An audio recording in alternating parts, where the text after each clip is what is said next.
Hello, welcome to the 2013 Oklahoma State University XHab capstone presentation. My name is Calvin Brown. I was the lead engineer this year on the project, and today we're going to go on a video tour of the Garriott module, which we have behind me, which is a portion of our Stafford Deep Space Habitat, which was a project given to us by NASA. And it's a full-scale mock-up of the module, which is the workout and lab module. And before we go on the tour, I'll go over the initial design and the mission statement that we got from NASA. So here we have the mission requirements lined out by NASA. It was to be a 4-crew-member 60-day mission at the L2 point, which is on the far side of the moon. Essentially, this point was chosen because it would be a beneficial waypoint for missions to the moon, Mars, or any near-Earth asteroids that we may put into orbit around the moon. We were to use pre-existing ISS components, which included Node 1, and the multi-purpose logistics module, as well as using the Orion spacecraft that NASA is currently working on for our crew vehicle. Here we can see the required accommodations for the habitat, which included all the necessities as well as a few scientific lab stations. The ones circled in red are those that are included in the module that we will be looking at today. Here you can see our full habitat design based on the Orion spacecraft, Node 1, and the MPLM. We also added an airlock for spacewalks that would be needed. Although we used existing components, we redesigned the interiors of each of them for our mission specifically. You can see the names of each of the sections, which are named after Oklahoma astronauts: Pogue, Lucid, Garriott, and Harrington. And the overall habitat, as I mentioned earlier, we named the Stafford Deep Space Habitat in honor of the great Oklahoman and astronaut General Tom Stafford. Finally, we see our Garriott module as we have modified it slightly for the Earth analog build. The core accommodations are the same, but a few things had to be rearranged due to gravity constraints here on Earth. And that basically was just taking things off the ceiling and putting them in accessible areas for the Earth analog. So without further ado, we'll begin the tour. So the first thing we'll show you is our storage system. Instead of going with the rack system, we were told to go with a permanent storage system. So it is about the same size as a rack bay, but it isn't meant to come out at all. You just have individual things that can come out that you keep all your supplies in. So we have on this side like repair equipment, medical, and then crew supplies, and then larger storage over here. And then over on the other side of the hab, we have another storage system that's the same for different supplies and the rest of the crew storage. And then underneath, for half the hab, we also have large item storage that goes in the floor, which is a lot of space.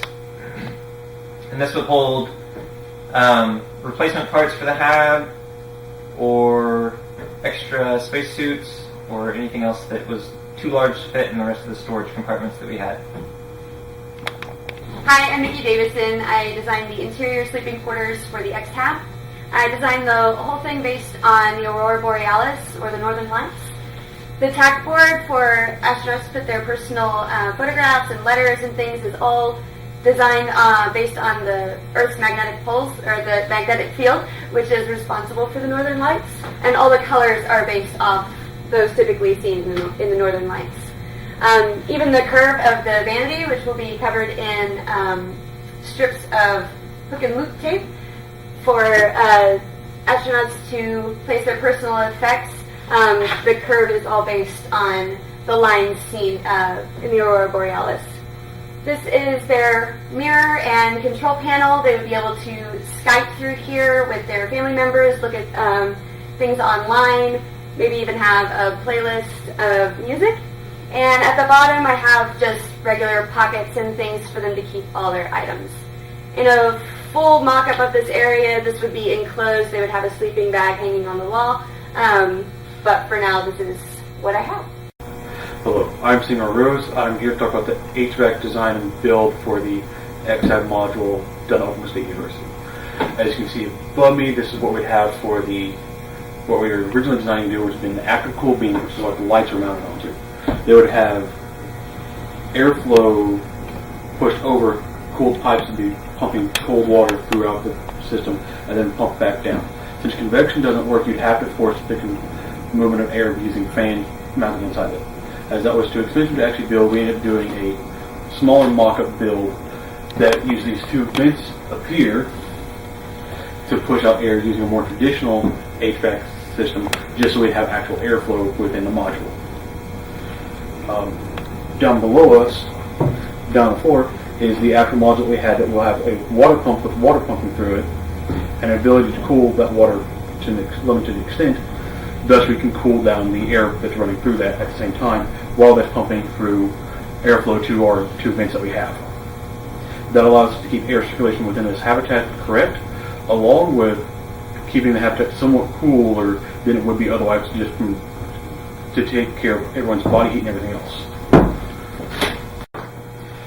Okay, here's the more traditional HVAC system that we mocked up. As you can see here, this is our water container, and the water pump is hidden and is placed inside that so we can pump water through the traditional HVAC system that has a fan going in, so that will blow through our duct to our two vents that we had.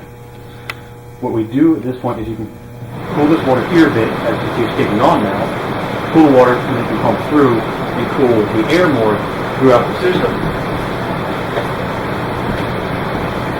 And as the cooling works with water pumps, you can cool the air down to a few degrees below where the room temperature would be otherwise, and thus we can keep running everything correctly. Hi, my name is Ethan Scott. This is our hygiene module. We got a loan from the Stafford Museum of Weatherford. It comes with a toilet and a washroom. As you can see, there's storage areas where you can put your toilet paper and other stuff you need. There's also a place right here. You can wash your hands, and then a little privacy curtain for when you are taking a shower. My name is Colt Wilkens, and this is our lab station. As you can see, we currently have the robot control on the screen, and you're able to remotely control it and see what the robot is looking at from this station. We also have a tablet to control the lighting and everything else in the habitat. There are some sliders to adjust the lighting.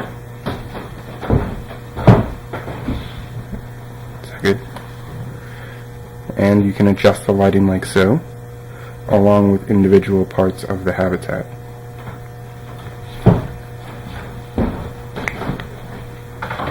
What we see here is the Rovio rover interface. It is our mock-up for a rover outside of the habitat. It can be controlled manually through this lab station, and you can use it to do rover trips outside of the habitat.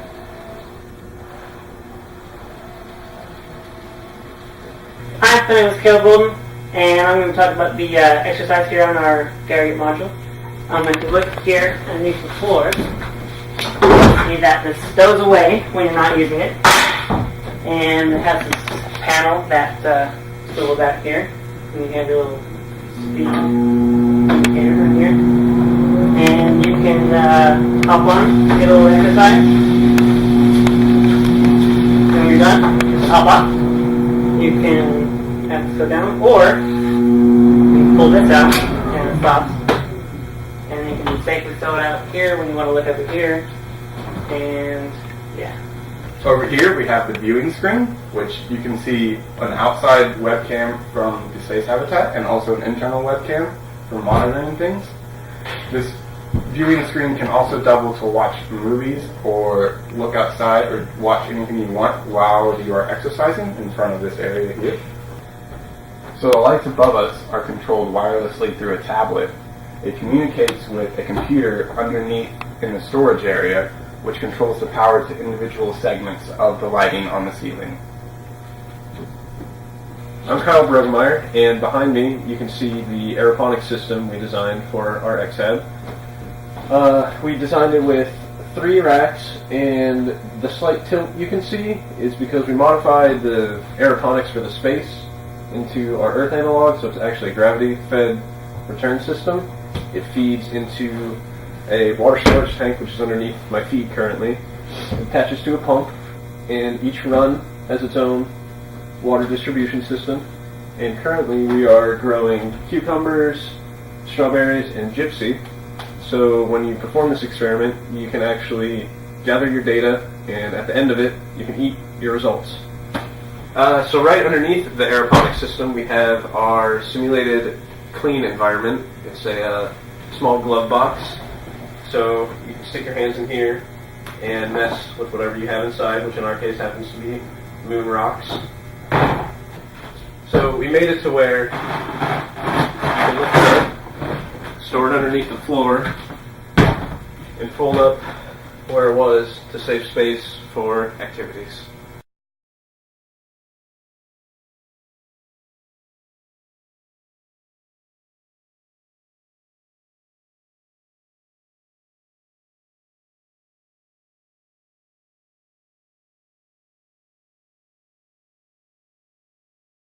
And made a 3-piece space habitat that would exist. We made a what do you even say that? What do you call that? 3 module? What's that? It's 16, just start stop. 16-foot diameter and 20-foot length. It doesn't look like it's spacey.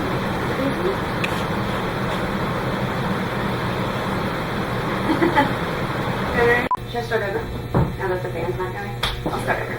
Take 2. Keep it at a good cool temperature for everyone who wants to work in here or stay in here for long periods, extended periods of time.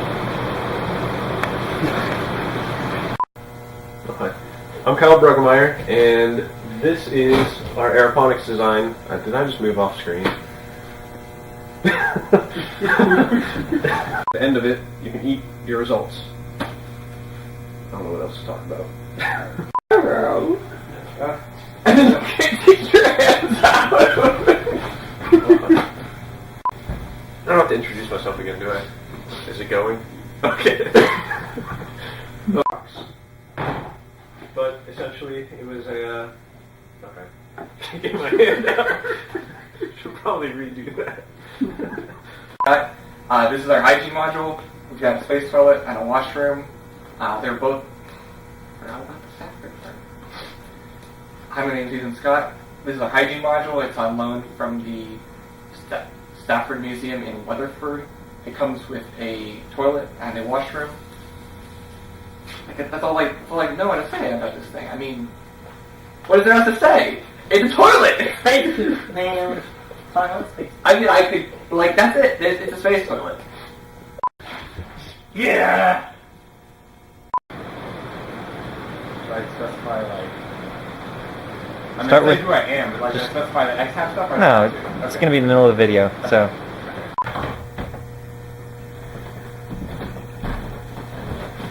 Over here? Oh, is that? You need to move that angle some. The lights are controlled wirelessly through the tablet, which communicates to a computer in the floorboards, which. Let's see here. So, communicates to the computer in the floorboards, which controls the power to. The lights. I guess. I forgot how to phrase this.